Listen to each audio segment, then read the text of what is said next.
पहले मैं आपको ज़रा मैग्नीशियम रिबन का मतलब समझा देती हूँ, क्योंकि कई बार बच्चे कंफ्यूज हो जाते हैं कि मैम ये मैग्नीशियम रिबन का क्या मतलब है। कि ऊपर और नीचे वाला नंबर आपस में मल्टीप्लाई होते हैं कि नहीं होते हैं। बेटा, जिस बच्चे ने केमिकल इक्वेशंस पूरे सल्फेट को जो है ब्रैकेट मार के बाहर 3 लिखना है, तो फॉर्मूला क्या बन जाएगा? एल्यूमिनियम सल्फेट का Al, solution of barium chloride and solution of sodium sulphate in water react to form insoluble barium sulphate and solution of sodium chloride. ये तो बहुत ही पुरानी बेटा रिएक्शन है। तो हाइड्रोजन के 2 एटम्स यहाँ हैं, यहाँ पर भी 2 हैं। ऑक्सीजन का 1 एटम यहाँ है, यहाँ पर तो 1 ही।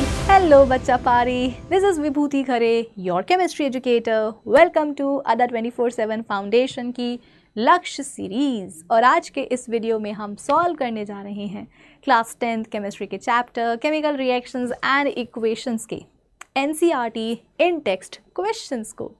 क्योंकि प्रीवियस लेक्चर्स में हमने इस चैप्टर के सारे ही टॉपिक्स को एकदम डिटेल में जाकर के डिस्कस कर लिया है, समझ लिया है, पढ़ लिया है, तो अब बारी आती है फाइनली कि इस चैप्टर के हम कुछ क्वेश्चंस को सॉल्व कर सकें। और इसीलिए आज के इस लेक्चर में हम इस चैप्टर के एनसीईआरटी इन टेक्स्ट क्वेश्चंस को सॉल्व करेंगे, और इसके जो बाद वाला लेक्चर होगा उसमें हम एनसीईआरटी एक्सरसाइज क्वेश्चंस सॉल्व करेंगे इस चैप्टर के।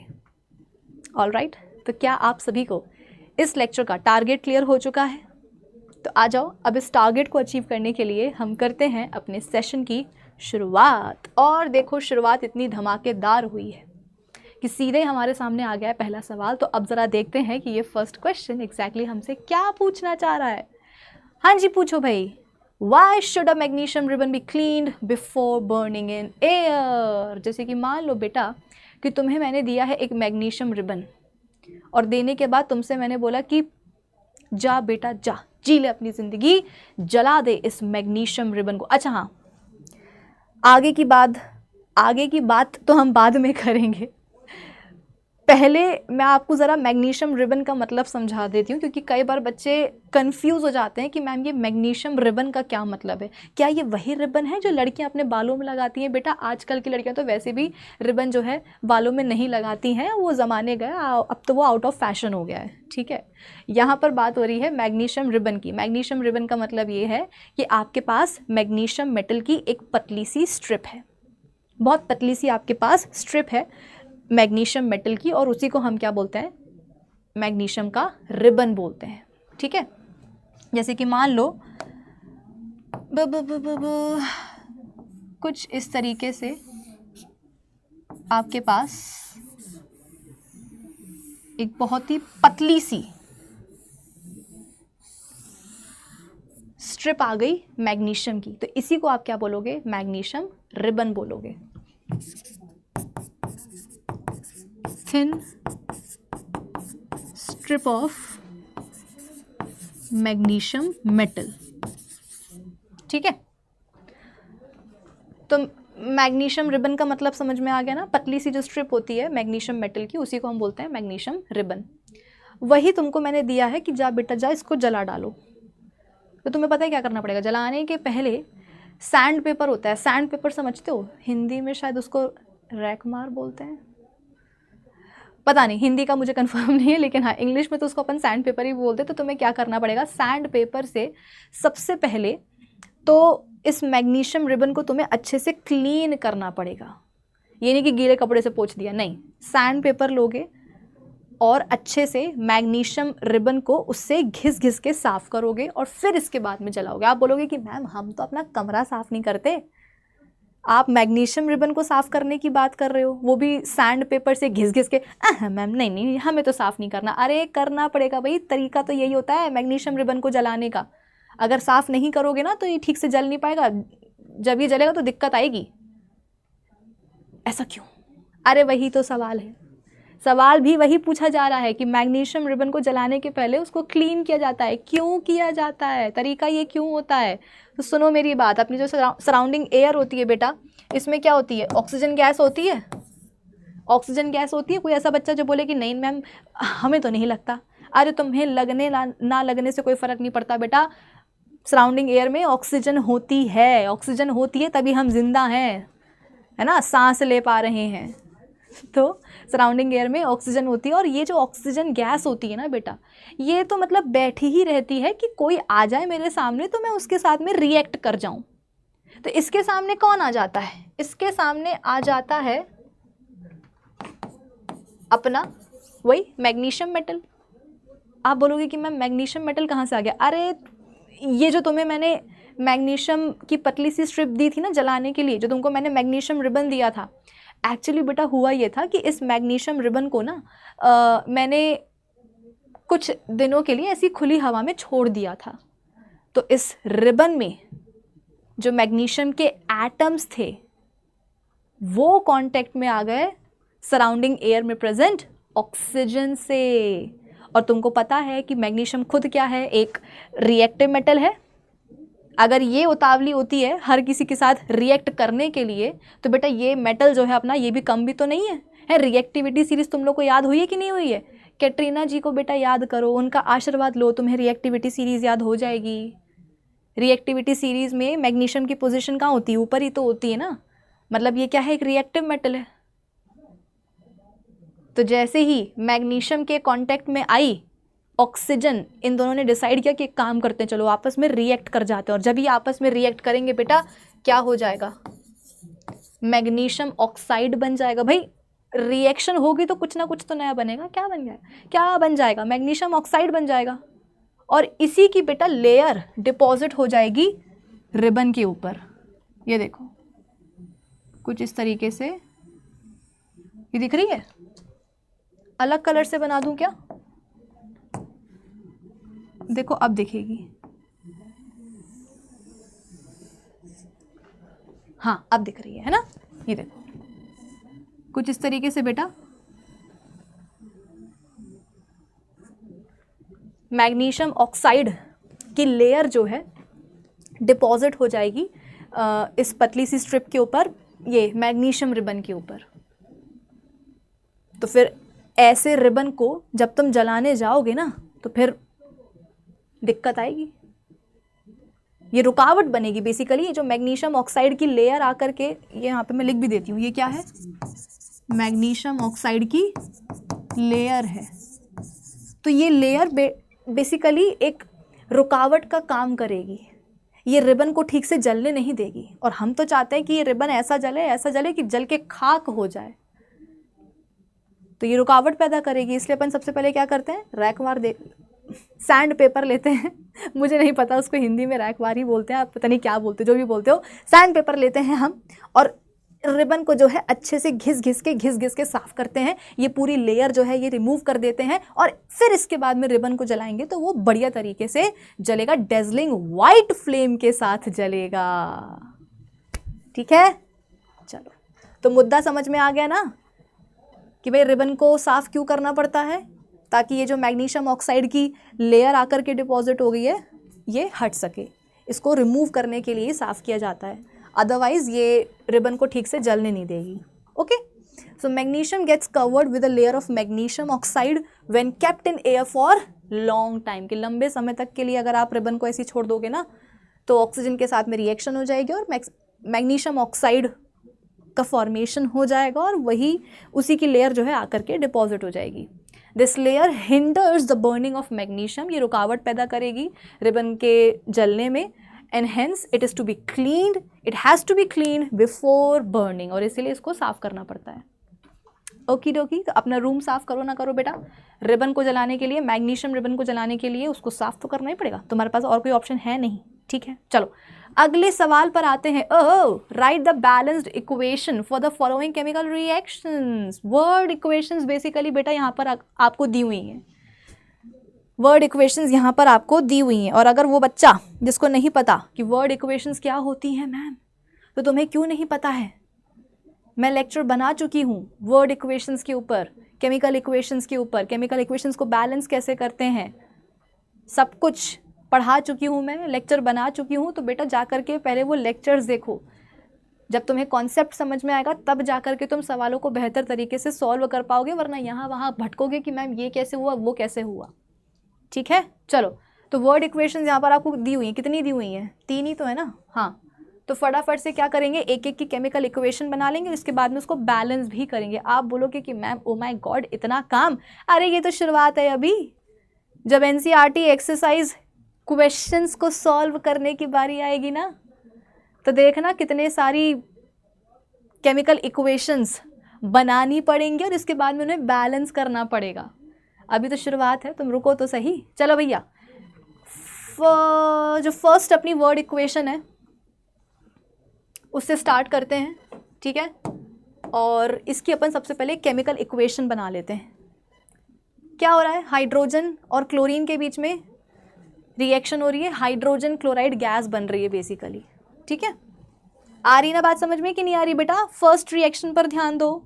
हाइड्रोजन और क्लोरीन के बीच में रिएक्शन हुई है तो क्या बन रहा है, हाइड्रोजन क्लोराइड गैस बन रही है। तो इसकी केमिकल इक्वेशन कैसी बनेगी, H2 plus Cl2 which gives HCl। ये भी गैस है, जगह नहीं है, रुको पहले मैं ठीक से लिख दूं।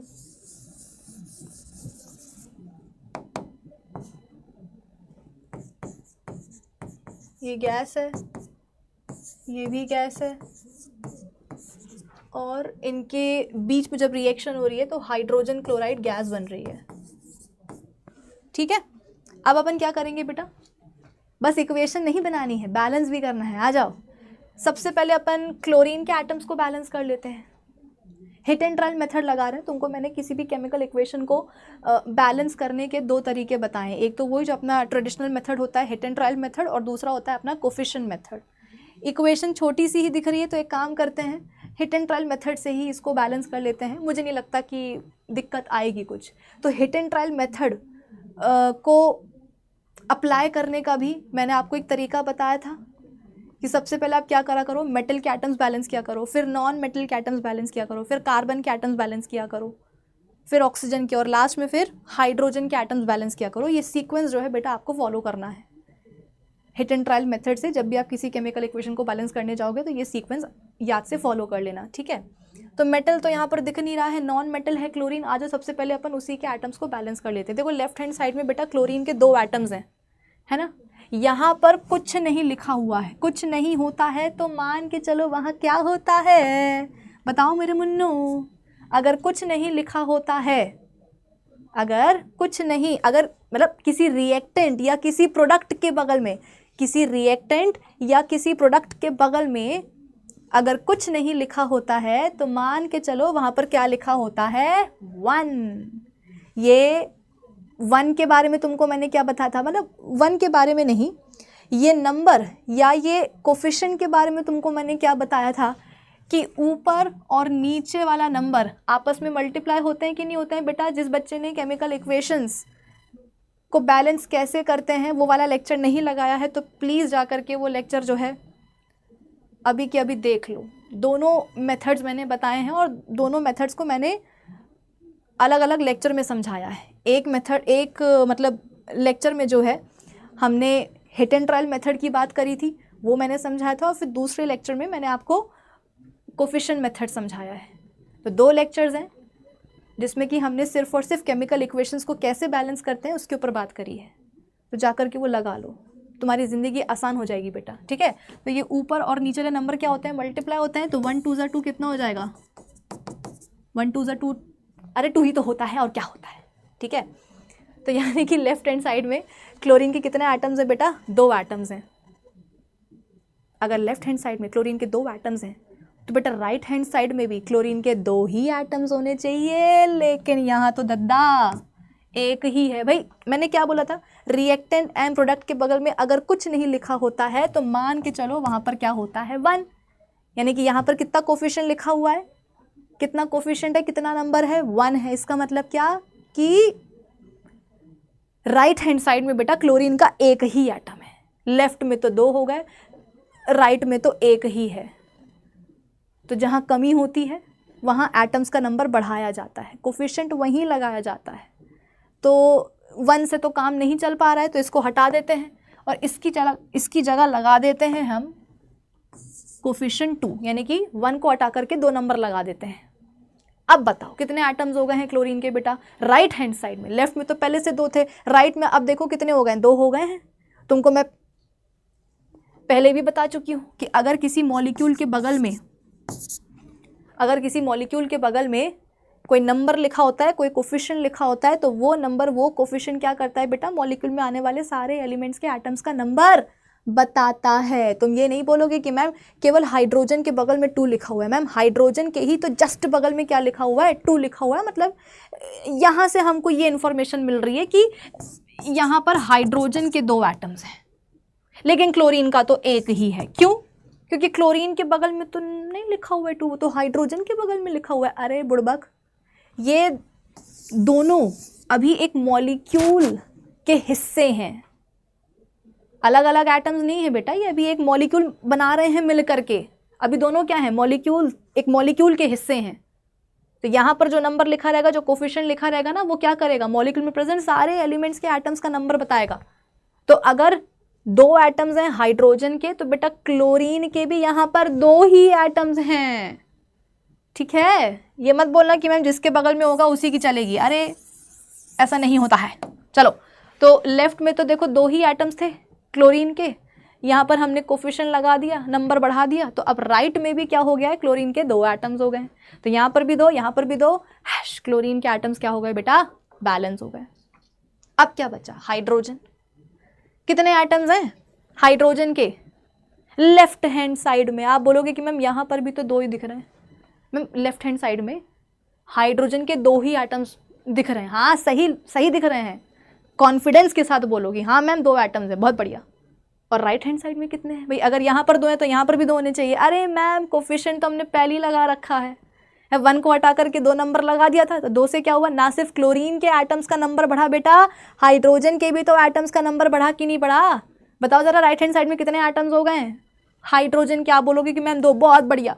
यहाँ पर 2 थे पहले से, यहाँ पर भी 2 हो गए, तो क्लोरीन को बैलेंस करने के चक्कर में हाइड्रोजन के एटम्स अपने आप क्या हो गए हैं, बैलेंस हो गए। यानी कि अब जाकर के आपकी इक्वेशन हो गई है बैलेंस। बैलेंस केमिकल इक्वेशन बन गई कि नहीं बन गई? अरे खुशी मनाओ भाई, सच में बन गई है।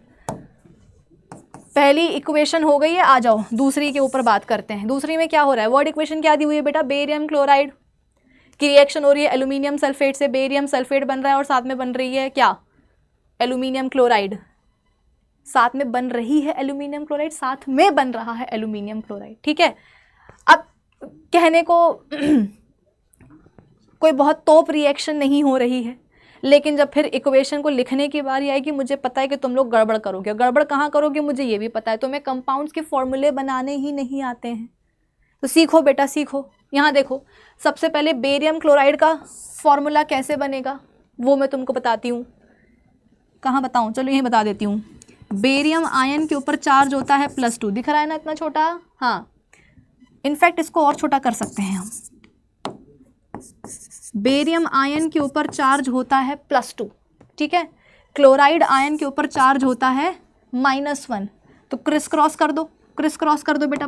प्लस माइनस जो है उनको वहीं छोड़ दो, वो तो बस अपन ने समझने के लिए लिख लिए हैं कि हाँ बेरियम आयन के ऊपर चार्ज है +2, क्लोराइड आयन के ऊपर चार्ज है -1। अब प्लस माइनस को वहीं ड्रॉप करो, तुम तो 1 2 को देखो, क्रिस क्रॉस कर दो, तो बेरियम के पास आ जाएगा क्लोराइड का 1, ठीक है, और क्लोराइड के पास क्या आ जाएगा, बेरियम का 2। नियम क्या बोलता है, तुम लोग 9th में पढ़ के आए हो, है नियम क्या बोलता है, नियम ये बोलता है कि ये 1 लिखने की ज़रूरत नहीं है, तो BaCl2 बन जाएगा अपने कंपाउंड का फॉर्मूला, कि नहीं बनेगा? अरे बनेगा बेटा, यही बनेगा। चलो नेक्स्ट क्या है, एल्यूमिनियम सल्फेट। एल्यूमिनियम आयन के ऊपर चार्ज कितना होता है बेटा, +3। एल्यूमिनियम आयन के ऊपर, भाई एल्यूमिनियम का वो क्या है, एटॉमिक नंबर क्या है, 13। इलेक्ट्रॉनिक कन्फिगरेशन क्या है, 2,8,3। जल्दी से देख लो, अभी मैं इसको हटा दूंगी। एल्यूमिनियम का atomic number 13, electronic configuration 2,8,3। Octet rule क्या बोलता है कि किसी भी एटम को यदि स्टेबिलिटी चाहिए है तो उसके ऑक्टेट को करना पड़ेगा उसको कंप्लीट, यानी कि उसके आउटर मोस्ट शेल में, उसके वैलेंस शेल में कितने इलेक्ट्रॉन्स होने चाहिए, 8 इलेक्ट्रॉन्स होने चाहिए, तब जाकर के उसका ऑक्टेट होगा कंप्लीट, तब जाकर के उसको मिलेगी क्या, स्टेबिलिटी। एल्यूमिनियम बोलेगा कि भैया मेरे तो आउटर मोस्ट शेल में 3 इलेक्ट्रॉन्स है, होने चाहिए 8 हैं, 3, 5 इलेक्ट्रॉन्स की कमी है, कौन मुझे 5 इलेक्ट्रॉन्स ला करके देगा? मैं इसको बोलूंगी तुम्हें कोई ला करके नहीं देगा, तो बोलेगा ओहो मैं काम करता हूँ, इन तीनों वैलेंस इलेक्ट्रॉन्स को एटम में से दफा कर देता हूँ कि जाओ तुम लोग यहाँ से, आए बड़े तुम तीनों के कारण जो है मेरी स्टेबिलिटी जारी है, तुम तीनों यहाँ से निकल जाओ, दफा हो जाओ। तो इन तीनों वैलेंस इलेक्ट्रॉन्स को बेटा लूज करने के बाद अब उसका आउटर मोस्ट शेल कौन सा बन जाएगा, ये जिसमें कि ऑलरेडी 8 इलेक्ट्रॉन्स मौजूद है, यानी कि अब जाकर के ऑक्टेट हुआ इसका कंप्लीट। अब जाकर के इसको मिलेगी क्या, स्टेबिलिटी। स्टेबिलिटी तो मिल जाएगी, लेकिन 3 इलेक्ट्रॉन्स को लूज करने के बाद अब ये अपने आप को एटम नहीं बोल पाएगा। अब ये क्या बन जाएगा, एल्यूमिनियम आयन। चार्ज कितना आ जाएगा, +3। +3 क्यों आया, सबसे पहले तो तुम ये देखो कि इसने 3 इलेक्ट्रॉन्स लूज करे हैं। इलेक्ट्रॉन्स के ऊपर बेटा चार्ज कौन सा होता है, इलेक्ट्रॉन्स के ऊपर चार्ज कौन सा होता है, नेगेटिव चार्ज होता है कि नहीं होता। तो अगर मैं बोल रही हूं कि भैया एक एटम जो है वो इलेक्ट्रॉन्स को लूज कर रहा है, मतलब अपने नेगेटिव चार्ज को लूज कर रहा है, यानी कि उसके ऊपर ऑटोमेटिकली क्या हो रहा है, पॉजिटिव चार्ज बढ़ रहा है। भाई इनिशियली तो क्या था, जो अपना एल्यूमिनियम का ये एटम था, इसके पास 13 इलेक्ट्रॉन्स थे और 13 ही प्रोटॉन्स थे। प्रोटॉन्स के ऊपर पॉजिटिव चार्ज होता है, इलेक्ट्रॉन्स के ऊपर नेगेटिव चार्ज होता है। तो इनिशियली इसके पास 13 इलेक्ट्रॉन्स थे और 13 ही प्रोटॉन्स थे, 13 ही प्रोटॉन्स थे, यानी कि total negative charge total positive charge के बराबर था। लेकिन फिर क्या हुआ, स्टेबिलिटी के चक्कर में इसने 13 में से अपने 3 इलेक्ट्रॉन्स खो दिए।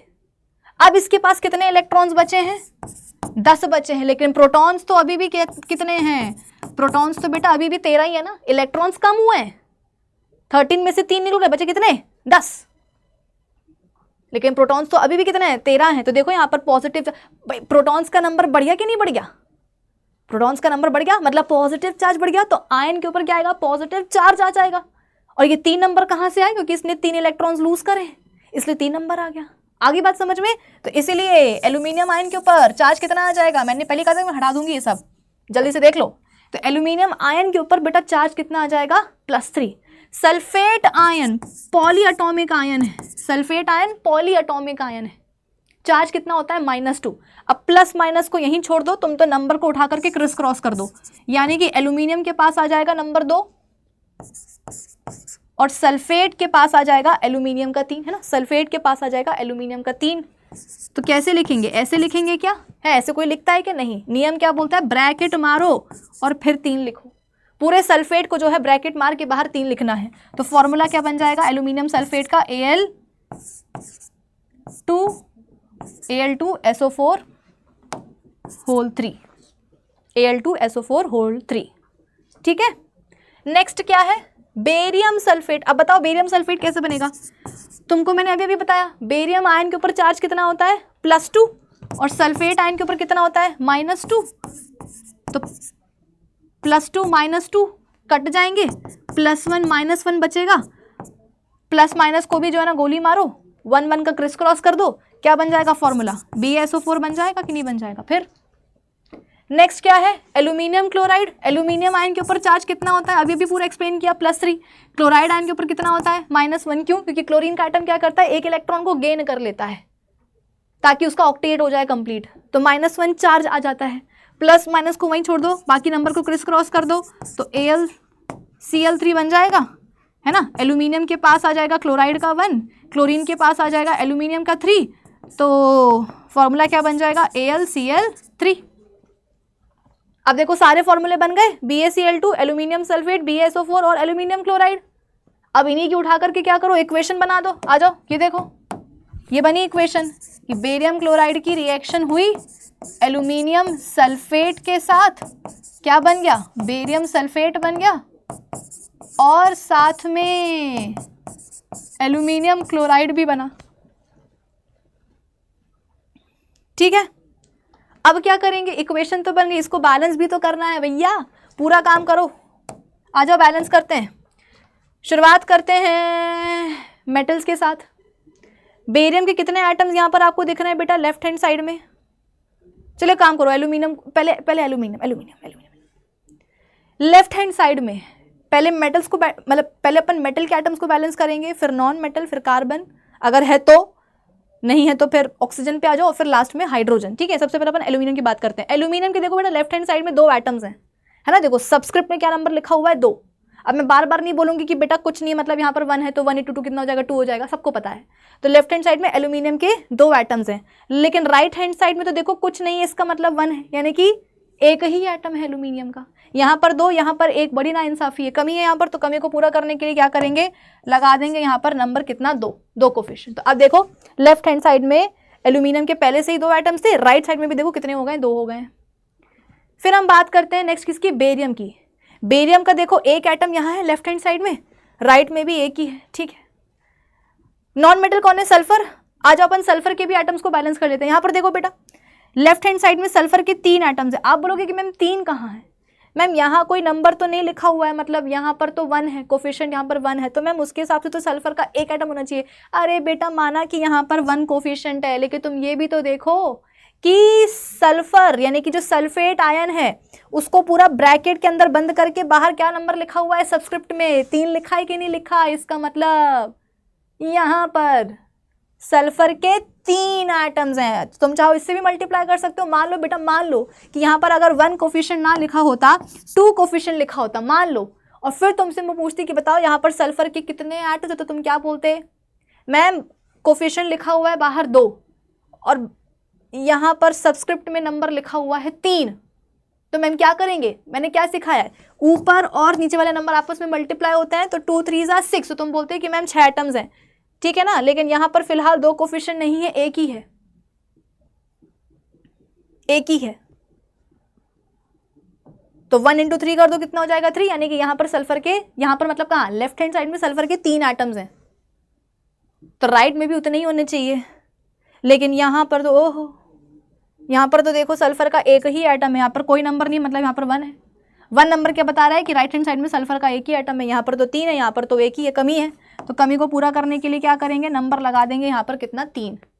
तो सल्फर के भी देखो यहाँ पर हो जाएंगे अब 3 एटम्स। लेकिन सल्फर के बेटा एटम्स को बैलेंस करते करते बेरियम हो गया ना डिसबैलेंस।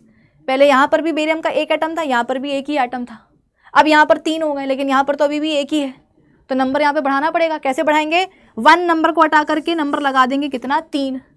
अब देखो बेरियम के यहाँ पर, भाई तुमने यहाँ पर कोफिशिएंट लगाया तो ना सिर्फ सल्फर के एटम्स बढ़े बेटा, बेरियम और ऑक्सीजन की भी तो एटम्स बढ़ेंगे ना। इसके पहले वाले केस में तुमको मैं यही समझा रही थी कि एक मॉलिक्यूल के बगल में जो नंबर, जो कोफिशिएंट लिखा होता है, वो मॉलिक्यूल में प्रेजेंट सारे एलिमेंट्स के एटम्स का नंबर बढ़ाता है। तो यहाँ पर 3 कोफिशिएंट लगाने से सिर्फ सल्फर के एटम्स का नंबर नहीं बढ़ेगा, ऑक्सीजन और बेरियम के भी एटम्स का नंबर बढ़ेगा, और इसीलिए यहाँ पर बेरियम के देखो 3 एटम्स हो गए। तो यहाँ पर भी हमने बढ़ाया नंबर, कितना हो गया, 3 हो गया। लेकिन अब बेरियम को बेटा बैलेंस करने के चक्कर में क्लोरीन के भी तो एटम्स बढ़ गए ना।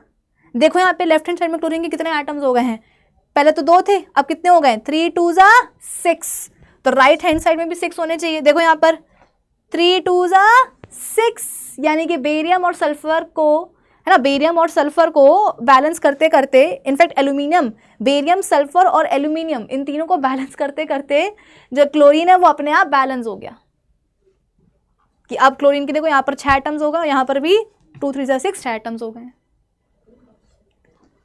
ठीक है। अब लास्ट क्या बचा, ऑक्सीजन बची, है ना। तो आ जाओ उसके भी एटम्स को देख लेते हैं। लेफ्ट हैंड साइड में बेटा ऑक्सीजन के कितने एटम्स हैं, मैम आप बोलोगे कि मैम ऑक्सीजन के सबस्क्रिप्ट में 4 लिखा हुआ है, हाँ, और बाहर 3 लिखा हुआ है, हाँ, तो ये दोनों नंबर क्या होंगे, मल्टीप्लाई होंगे, तो 4 3 कितना हो जाएगा, 12, यानी कि लेफ्ट हैंड साइड में ऑक्सीजन के 12 एटम्स हैं। तो राइट हैंड साइड में कितने हैं, मैम यहाँ पर नंबर 3 लिखा हुआ है, यहाँ पर 4 लिखा हुआ है, आपने बोला है कि ऊपर और नीचे वाला नंबर मल्टीप्लाई होता है, हाँ, तो कर दो, 4 3 कितना होता है, 12, मैम मतलब कि ऑक्सीजन के एटम्स भी अपने आप बैलेंस हो गए, यस। तो सल्फर, बेरियम और एल्यूमिनियम, इनके एटम्स को बैलेंस करते करते ऑक्सीजन और क्लोरीन दोनों के एटम्स अपने आप बैलेंस हो गए हैं। तो ऑक्सीजन के यहाँ 12 एटम्स और यहाँ पर भी 12 एटम्स हैं, इक्वेशन हो गई अपनी बैलेंस, ठीक है। लास्ट, सोडियम प्लस पानी, सोडियम हाइड्रोक्साइड और हाइड्रोजन गैस बन रही है। तीसरी इक्वेशन बेटा ऊपर लिख रही हूँ मैं, ठीक है। तो सोडियम सबको पता है बेटा इसका सिंबल, पानी इसका फॉर्मूला सबको पता है, सोडियम हाइड्रोक्साइड बन रहा है और साथ में हाइड्रोजन गैस बन रही है। अब क्या करेंगे, इसको बैलेंस कर लेंगे, इक्वेशन तो हमने लिख ही दी है। सोडियम का 1 एटम यहाँ है, यहाँ पर भी 1 ही एटम है, नॉन मेटल है नहीं, कार्बन है नहीं, सीधा बात करते हैं ऑक्सीजन की। ऑक्सीजन का 1 एटम यहाँ है, यहाँ पर भी 1 ही एटम है। लेकिन हाइड्रोजन के बेटा लेफ्ट हैंड साइड में देखो 2 एटम्स हैं, लेकिन राइट हैंड साइड में तो देखो 3 एटम्स है ना, 2 ये प्लस 1 ये, 3 एटम्स हो गए, यहाँ पर तो 2 ही है, तो कमी यहाँ है, तो कोफिशिएंट यहाँ लगाएंगे। चलो यहाँ पर हमने 1, भाई कुछ नहीं लिखा मतलब 1 है, तो 1 को हटा करके हम क्या करेंगे, 2 नंबर लगा देंगे, 2 कोफिशिएंट। तो अब देखो लेफ्ट हैंड साइड में हाइड्रोजन के 4 एटम्स, पहले 2 थे अब 4 हो गए। बढ़ाना था लेफ्ट हैंड साइड में हाइड्रोजन के एटम्स को, कुछ ज़्यादा ही बढ़ गए हैं। 2 2 कितना हो जाएगा 4, लेकिन यहाँ पर तो अभी भी अब यहाँ पर कमी आ गई है, यहाँ पर तो अब 3 ही रह गए हैं। तो क्या करना पड़ेगा, बढ़ाना पड़ेगा। राइट हैंड साइड में हाइड्रोजन के एटम्स का नंबर बढ़ाना पड़ेगा। कैसे बढ़ाएं, नंबर लगाना पड़ेगा, कोफिशिएंट लगाना पड़ेगा। कहाँ लगाएं, यहाँ लगाएं, यहाँ लगाएं। आप बोलोगे कि मैम यहाँ लगा दे, तो हाँ लगा सकते, कोई दिक्कत की बात नहीं है, बट पता है यहाँ लगाने से क्या होगा, सिर्फ हाइड्रोजन के एटम्स का नंबर बढ़ेगा। भाई लेफ्ट हैंड साइड में देखो हमने पानी के बगल में नया नंबर लगाया, कोफिशिएंट लगाया है, इससे क्या हो रहा है, ना सिर्फ हाइड्रोजन के एटम्स का नंबर बढ़ रहा है बेटा, ऑक्सीजन के एटम्स का भी तो नंबर बढ़ रहा है ना। आप देखो लेफ्ट हैंड साइड में अब ऑक्सीजन के 2 एटम्स हो गए हैं, पहले तो एक ही था, यहाँ पर भी एक, यहाँ पर भी एक, लेकिन अब देखो 2 एटम्स हो गए ना ऑक्सीजन के। तो अब तुम्हें यहाँ पर भी ऑक्सीजन के 2 ही एटम्स करने पड़ेंगे। तो एक काम करो, तुम यहाँ पर लगाओ 1 को हटा करके 2 नंबर, 2 कोफिशिएंट, जिससे कि हाइड्रोजन के भी यहाँ पर एटम्स का नंबर बढ़ जाएगा और ऑक्सीजन के भी देखो यहाँ पर अब 2 एटम्स हो जाएंगे। ठीक है, तो ऑक्सीजन के 2 एटम्स यहाँ, यहाँ पर 2 एटम्स। हाइड्रोजन के काउंट करो तो आप बोलोगे कि मैम यहाँ से मिल जाएंगे हाइड्रोजन के 2 एटम्स और यहाँ से मिल जाएंगे 2, प्लस कर देंगे 4, यानी कि हाइड्रोजन के एटम्स का नंबर जो है सही हो गया। अब पहले यहाँ पर 2 थे, यहाँ पर 3 थे, कोफिशिएंट लगाया, 2 लगा दिया, यहाँ पर 4 हो गए, तो यहाँ पे कमी आ गई, तो फिर हमने क्या करा, यहाँ पर नंबर 2 लगा दिया। तो अब 2 + 2 कितना हो गया, 4। ठीक है, चल, लेकिन सोडियम का हिसाब करना पड़ेगा अभी बेटा, क्योंकि देखो यहाँ पर 2 कोफिशिएंट लगाने से ना सिर्फ ऑक्सीजन और हाइड्रोजन के एटम्स का नंबर बढ़ा, सोडियम की भी तो देखो ना एटम्स बढ़ गए ना, कितने हो गए, 2 हो गए। तो 2 ही लेफ्ट हैंड साइड में भी होने चाहिए, तो यहाँ पर भी हमने लगा दिया कोफिशिएंट। लो, तो अब जाकर के अपनी इक्वेशन हो गई बैलेंस्ड। ठीक है, चलिए आगे बढ़े।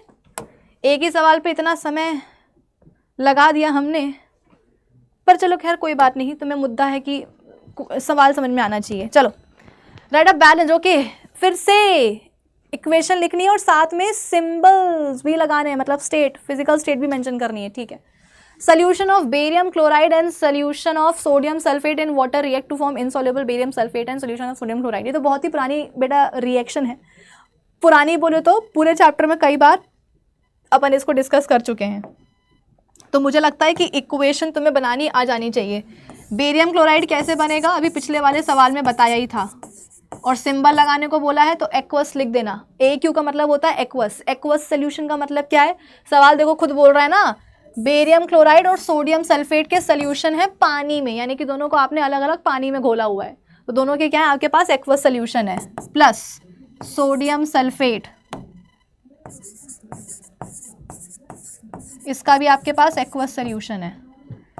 रिएक्शन हुई तो क्या होगा, वही डबल डिस्प्लेसमेंट रिएक्शन हो जाएगी, सोडियम आ जाएगा बेरियम आयन की जगह पे, बेरियम आयन आ जाएगा सोडियम आयन की जगह पे, तो क्या बन जाएगा बेटा, बेरियम सल्फेट बन जाएगा। ये वाइट प्रेसिपिटेट होता है तो इसके ब्रैकेट में मैं S लिख दूंगी, है ना, और साथ में बनेगा सोडियम क्लोराइड, तो बेटा ये तो पानी में घुला रहेगा सॉल्यूशन में, इसलिए इसके ब्रैकेट में मैं AQ लिख दूंगी। अब इसको हमें बैलेंस करना है, तो आ जाओ बैलेंस कर लेते हैं। बेरियम का 1 एटम यहाँ है, यहाँ पर भी 1 ही एटम है, सोडियम के 2 एटम्स यहाँ हैं, लेकिन यहाँ पर तो 1 ही है, तो बैलेंस करने के लिए यहाँ पर हमने लगा दिया नंबर कितना, 2। अब देखो लेफ्ट हैंड साइड में सोडियम के 2 एटम्स हैं, राइट में भी देखो 2 ही हो गए हैं। फिर उसके बाद में क्लोरीन के देखो लेफ्ट हैंड साइड में 2 एटम्स हैं, है ना, लेफ्ट हैंड साइड में क्लोरीन के देखो 2 एटम्स हैं, और राइट हैंड साइड में देखो हुआ क्या, सोडियम को बैलेंस करने के चक्कर में क्लोरीन अपने आप बैलेंस हो गया। यहाँ पर जो हमने नंबर लगाया है ये ना सिर्फ सोडियम के एटम्स का नंबर बढ़ाएगा बेटा, क्लोरीन के भी तो एटम्स का नंबर बढ़ जाएगा ना। अब राइट हैंड साइड में भी देखो क्लोरीन के 2 एटम्स हो गए, लेफ्ट में पहले से 2 थे, राइट में भी 2 हो गए हैं। फिर क्या बचा, सल्फर, सल्फर का 1 एटम यहाँ पर भी 1 ही एटम है, ऑक्सीजन के 4 एटम्स यहाँ हैं, यहाँ पर भी 4 एटम्स हैं, यानी कि इक्वेशन हो गई है बैलेंस, बस एक ही नंबर, एक ही कोफिशिएंट हमें लगाना पड़ा। चलो अगली इक्वेशन पर आते हैं। सोडियम हाइड्रोक्साइड सोल्यूशन है पानी में, मतलब वही एक्वस सोल्यूशन है आपके पास, उसको आपने hydrochloric acid solution in water में डाला है, क्या बनेगा, सोडियम क्लोराइड सोल्यूशन और पानी बनेगा। आ जाओ भाई, सोडियम हाइड्रोक्साइड क्या है, बेस है ना, HCl क्या है? एसिड है ना। तो जब एक एसिड और एक बेस के बीच में रिएक्शन होती है तो क्या बनता है? NaCl बनता है, नमक बनता है बेसिकली, और पानी बनता है कि नहीं बनता? लिक्विड स्टेट में बनेगा पानी। एसिड बेस के बीच में रिएक्शन होगी बेटा, तो नमक और पानी ना बनेगा। बैलेंस कर लो, मेरे ख्याल से ये बैलेंस्ड ही लग रही है मुझे। सोडियम का एक एटम यहाँ पर भी एक ही एटम, क्लोरीन का एक एटम यहाँ पर भी एक ही एटम, ऑक्सीजन का एक एटम यहाँ पर भी एक ही एटम है, हाइड्रोजन के 2 एटम्स यहाँ हैं, और देखो यहाँ पर भी 2 ही एटम्स हैं। तो इक्वेशन बस लिखने भर की देरी थी, अपने आप बैलेंस हो गई, वो खुद ब खुद बैलेंस हो गई, ज़्यादा हमें मेहनत करनी नहीं पड़ी। ठीक है, चलो आगे बढ़े। A solution of substance X is used for white washing. Name the substance X and write its formula. Write the reaction of the substance X named in first above with water. बेटा एक ऐसा substance जिसका इस्तेमाल हम करते हैं white washing के लिए। वाइट वॉशिंग का मतलब क्या है? दिवाली के टाइम पर दीवारों की पुताई होती है ना, पेंटिंग होती है, पेंट होता है घर में, होता है कि नहीं होता? उसी को अपन क्या बोलते हैं? वाइट वॉशिंग बोलते हैं। ठीक है, अच्छा एक कौन सा वो ब्रांड है जिसकी टैगलाइन है, कौन मैसेज कर रहा है मुझे? अभी ब्लॉक करती हूँ। इतनी मजाल कि लेक्चर के बीच में मुझे डिस्टर्ब किया जाए। हाँ जी, तो मैं क्या बोल रही थी? वाइट वॉशिंग, हाँ वाइट वॉशिंग। वो कौन सा ब्रांड है बेटा पेंट का जिसकी टैगलाइन है दीवारें बोल उठेंगी? दीवारें बोल उठेंगी का मतलब क्या है कि हमारा पेंट लगा लो, हमारे पेंट से जो है ना वाइट वॉश कर लो तो दीवारों में चमक आ जाएगी। अच्छा एक बात बताओ, सच में ऐसा होता है ना कि जब पुताई होती है घर में, वाइट वॉश होता है, तो एक अलग सी शाइन आ जाती है वॉल्स में। लेकिन ये जो शाइन है बेटा, ये ऐसा नहीं कि बस तुमने करा है, कलर लगाया है और बिल्कुल शाइन आ गई, ऐसा नहीं होता है। कम से कम 3 से 4 दिन बाद दीवारों पे एक चमक आती है। ऐसा पता है क्यों होता है? क्योंकि जब हम पुताई करते हैं तो वाइट वॉश के लिए इस्तेमाल किया जाता है क्विकलाइम, यानी कि कैल्शियम ऑक्साइड। इसकी रिएक्शन होती है पानी के साथ, करवाई जाती है, ठीक है, जिससे बनता है कैल्शियम हाइड्रोक्साइड।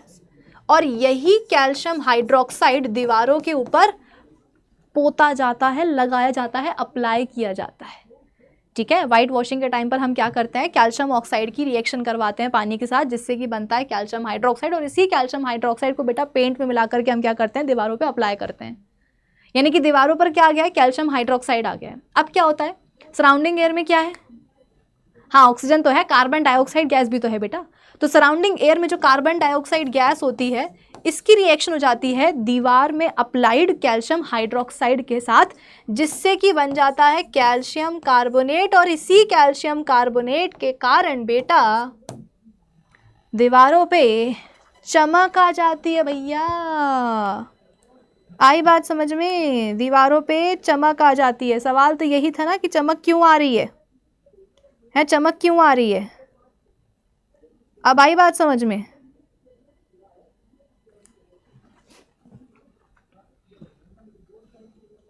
ठीक है, और हाँ थोड़ा बहुत साथ में पानी भी बनता है, बट तो चलो खैर कोई बड़ी बात नहीं है। तो कंप्लीट रिएक्शन ये होती है और बेसिकली कैल्शियम कार्बोनेट बनता है और उसी कैल्शियम कार्बोनेट के कारण दीवारों पे चमक आती है। तो जब तक कि ये रिएक्शन होती है बेटा दीवारों पे अप्लाइड, वॉल्स पे अप्लाइड जो कैल्शियम हाइड्रोक्साइड है, जब तक उसकी रिएक्शन होती है एयर में प्रेजेंट कार्बन डाइऑक्साइड के साथ, तो 2-3 दिन तो लग ही जाते हैं, तब जाकर के ये बनेगा। और फिर जब ये बनेगा कैल्शियम कार्बोनेट, तब जाके दीवारों पे चमक आएगी। तो सवाल यही है कि कौन सा सब्सटेंस है जो कि वाइट वॉशिंग में इस्तेमाल करते हैं? तो हम बोलेंगे कैल्शियम ऑक्साइड। ठीक है, उसका फॉर्मूला भी हमने लिख दिया, इसको अपन क्या बोलते हैं? क्विकलाइम भी बोलते हैं। और इसकी रिएक्शन क्या है पानी के साथ, तो वो भी मैंने लिख दी, कैल्शियम हाइड्रोक्साइड बनेगा। और ये बेटा एक्सोथर्मिक रिएक्शन होती है, काफ़ी हीट एनर्जी इवॉल्व होती है इसमें। ठीक है,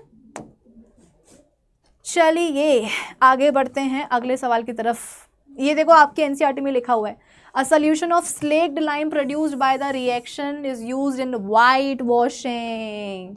Calcium hydroxide reacts slowly with the carbon dioxide in air to form a thin layer of calcium carbonate on the walls. की दीवारों पर क्या होता है, कैल्शियम कार्बोनेट की लेयर आ जाती है. Calcium carbonate formed after 2 or 3 days of white washing and gives a shiny finish to the walls. It is interesting to note. ठीक है.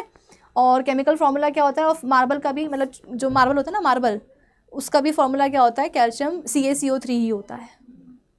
ओके चलो आगे बढ़ते हैं. अगला सवाल, why is the amount of gas collected in one of the test tubes in text book activity 1.7 that is electrolysis of water double the amount collected in the other, name this gas. अच्छा बेटा पानी का electrolysis मतलब क्या, आप पानी को electric current दे रहे हो, पानी को इलेक्ट्रिक करंट दे रहे हो, इलेक्ट्रिकल एनर्जी दे रहे हो, तो उससे क्या होगा, पानी टूट जाता है, हाइड्रोजन गैस और ऑक्सीजन गैस बन जाती हैं. ठीक है, हाइड्रोजन गैस और ऑक्सीजन गैस बन जाती हैं.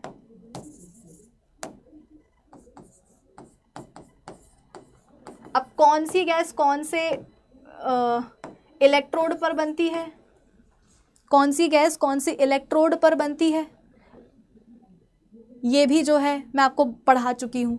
जब मैं आपको इलेक्ट्रोलिसिस ऑफ वाटर समझा रही थी तो मैंने आपको बताया था कि बेटा जब भी पानी के इलेक्ट्रोलिसिस की बात आती है, जब भी पानी के इलेक्ट्रोलिसिस की बात आती है तो प्लीज़ एनोड को ऐसे लिखा करो, एनोड को ऐसे लिखा करो. आप बोलोगे कि मैम इस एनोड के ओ को क्या हुआ है, फूल गया है, सूज गया है क्या.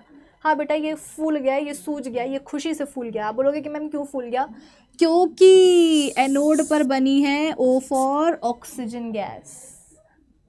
एनोड पर आ गई है बेटा ओ फॉर ऑक्सीजन गैस, मतलब एनोड पर बनती है ऑक्सीजन गैस, एनोड पर आ गई ऑक्सीजन गैस, जिससे कि ये खुशी के कारण क्या हो गया, फूल गया है. तो एनोड के ओ को बड़ा बनाना ताकि आपको याद रहे कि एनोड पर क्या मिलेगी, ऑक्सीजन गैस. अगर एनोड पर मिल रही है ऑक्सीजन गैस तो जाहिर सी बात है कैथोड पर आपको क्या मिलेगी, हाइड्रोजन गैस मिलेगी. यस और नो. अब सवाल यह है कि कौन सी गैस, यहाँ पर बोला जा रहा है कि एक गैस जो है ज़्यादा बन रही है, डबल बन रही है दूसरी गैस के कंपैरिजन में, कौन सी है वो गैस. तो इसके लिए आपको क्या करना पड़ेगा, इक्वेशन को बैलेंस करना पड़ेगा. तो हाइड्रोजन के 2 एटम्स यहाँ हैं, यहाँ पर भी 2 हैं, ऑक्सीजन का 1 एटम यहाँ है, यहाँ पर तो 1 ही है. तो नंबर बढ़ाने के लिए क्या करना पड़ेगा, कोफिशिएंट लगाना पड़ेगा. तो अब ऑक्सीजन के देखो यहाँ पर भी 2 एटम्स हो गए, यहाँ पर भी, लेकिन हाइड्रोजन के 2 एटम्स यहाँ थे लेकिन यहाँ पे तो 4 हो गए, तो यहाँ पर भी हमें कोफिशिएंट लगाना पड़ेगा. ये लो, अब जाकर के अपनी इक्वेशन हो गई ये बैलेंस. और इस इक्वेशन को देख करके क्या समझ में आ रहा है कि भैया जब 2 मॉलिक्यूल्स ऑफ पानी टूटेंगे तो 2 मॉलिक्यूल्स बनेंगे हाइड्रोजन गैस के और 1 मॉलिक्यूल बनेगा. यहाँ पे कोई नंबर नहीं, इसका मतलब क्या है भाई, कुछ नहीं लिखा होता तो नंबर 1 ही तो होता है ना. तो नंबर 1 क्या बता रहा है कि जब 2 मॉलिक्यूल्स टूटेंगे पानी के तो 2 मॉलिक्यूल्स बनेंगे हाइड्रोजन गैस के और 1 मॉलिक्यूल बनेगा ऑक्सीजन गैस का. तो सवाल यही था ना कि कौन सी गैस ज़्यादा बन रही है ना, कि double of the amount of the collected in the other test tube. Why is the amount of gas collected in one of the test tube in the text book जो भी है double the amount collected in the other. तो भाई सीधी सी बात है ना, जब पानी के 2 मॉलिक्यूल्स टूटेंगे तो 2 मॉलिक्यूल्स बनेंगे हाइड्रोजन के, 1 बनेगा ऑक्सीजन का, इसलिए जो है वो डबल का आ रहा है मामला सामने. So thus 2 molecules of water on electrolysis give 2 molecules of hydrogen gas and 1 molecule of oxygen gas, or in other words the amount of hydrogen gas collected would be double than that of the oxygen. ठीक, चलो next question. Why does the color of copper sulfate solution change when an iron nail is dipped in it? Iron nail is dipped in the solution of the copper sulfate solution about 30 minutes. State the change in the color observed. Give reason for this change. मुझे छींक आने वाली है guys, रुक जाओ.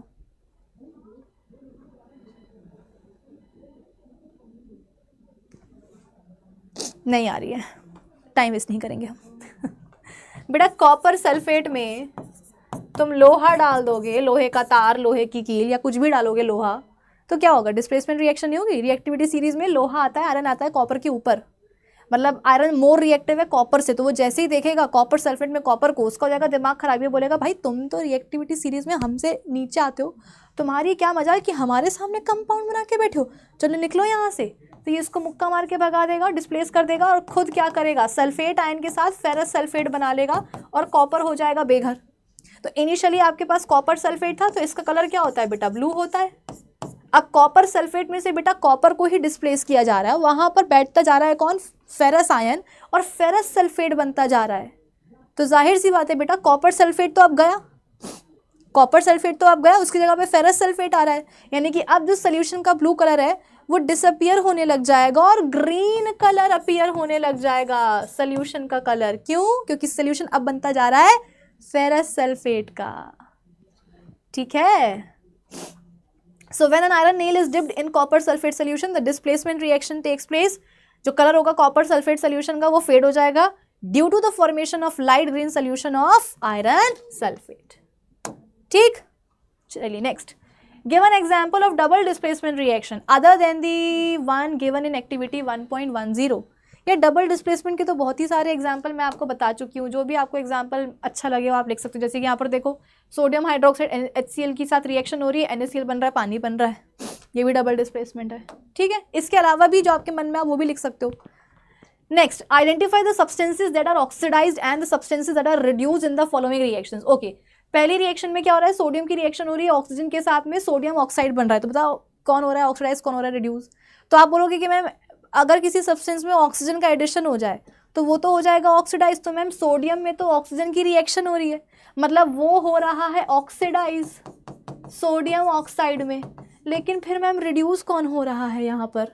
तो मैं बताती हूँ बेटा, यहाँ पर तुम ऑक्सीडेशन स्टेट से पता कर सकते हो। रिएक्शन के पहले सोडियम की ऑक्सीडेशन स्टेट 0 है, रिएक्शन के बाद कितनी हो गई +1।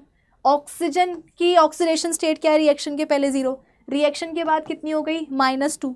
तो 0 से +1 में जाने का मतलब क्या है, ऑक्सीडेशन, यानी कि सोडियम ऑक्सीडाइज हो गया सोडियम ऑक्साइड में। लेकिन ऑक्सीजन की तो ऑक्सीडेशन स्टेट कम हो गई ना, 0 से वो -2 में आ गई। इसका मतलब ऑक्सीजन रिड्यूस हो रही है किसमें, सोडियम ऑक्साइड में। ऑक्सीजन का रिडक्शन हो रहा है सोडियम ऑक्साइड में। Next, copper oxide plus hydrogen, copper और पानी बन रहा है। तो यहाँ पर तो देखो क्लियरली आपको समझ में आ रहा है, कॉपर ऑक्साइड में पहले कॉपर के पास ऑक्सीजन थी, रिएक्शन के बाद में क्या हुआ, ऑक्सीजन ने उसको धोखा दे दिया, ब्रेकअप करके उससे चली गई, यानी कि कॉपर हो गया अकेला। तो रिमूवल ऑफ ऑक्सीजन मतलब रिडक्शन। तो कॉपर ऑक्साइड रिड्यूस हो रहा है कॉपर में, कॉपर ऑक्साइड रिड्यूस हो रहा है कॉपर में। वहीं देखो हाइड्रोजन पहले अकेली थी, फिर उसके बाद में रिएक्शन के बाद में क्या हुआ, ऑक्सीजन आकर के उसके ऊपर चिपक गई, तो एडिशन ऑफ ऑक्सीजन मतलब ऑक्सीडेशन। तो हाइड्रोजन का ऑक्सीडेशन हो रहा है पानी में, हाइड्रोजन पर आकर के ऑक्सीजन चिपक रही ना, तो वो हो रही है ऑक्सीडाइज। तो ऑक्सीडेशन हो रहा है हाइड्रोजन का और क्या बन रहा है, पानी। So copper oxide is getting reduced into copper and hydrogen is getting oxidised into water. ठीक है, चल दैट्स इट। अरे वाह, तो आज के सेशन के लिए बच्चों बस इतना ही। आज अपन ने सारे जो इंटेक्स क्वेश्चंस है वो सॉल्व कर लिए हैं अच्छे से समझ के। तो अब हम मिलेंगे अपने अगले लेक्चर में, जहाँ पर हम एक्सरसाइज क्वेश्चंस की बात करेंगे, और वो पढ़ करके तो बस अपना चैप्टर हो जाएगा फिनिश, बल्ले बल्ले फिर तो मिलते हैं अपने अगले लेक्चर में बेटा। Bye bye, see you soon.